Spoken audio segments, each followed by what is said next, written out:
Kejaksaan Negeri Kota Tasikmalaya, Jawa Barat resmi mengeksekusi Asep Lutfi Suparman, 23 tahun pemilik kedai kopi yang memilih 3 hari kurungan penjara sesuai vonis persidangan ke Lembaga Permasyarakatan atau Lapas Kelas 2B Tasikmalaya pada Kamis 15 Juli 2021. Asep akan menjalani hukuman mulai Kamis di lapas tersebut setelah dinyatakan bersalah melanggar pemberlakuan pembatasan kegiatan masyarakat atau PPKM darurat. Ia mengaku kaget karena menjalani hukumannya di lapas bersama ratusan narapidana berbagai kasus lainnya dan tidak di Polres atau Polsek sesuai perkiraan sebelumnya. Hal itu disampaikan Asep kepada wartawan saat hendak memasuki gerbang besi lapas pada Kamis siang. Asep pun masuk bersama petugas kejaksaan sementara ayah kandungnya yang ikut mendampingi sebelumnya tak diperkenankan masuk ke gedung lapas.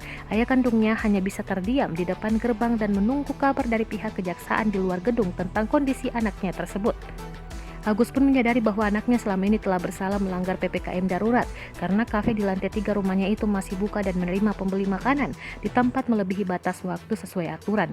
Dirinya pun sudah memberitahu berkali-kali akan membayar denda sesuai vonis hakim untuk anaknya namun tak diperbolehkan oleh anaknya.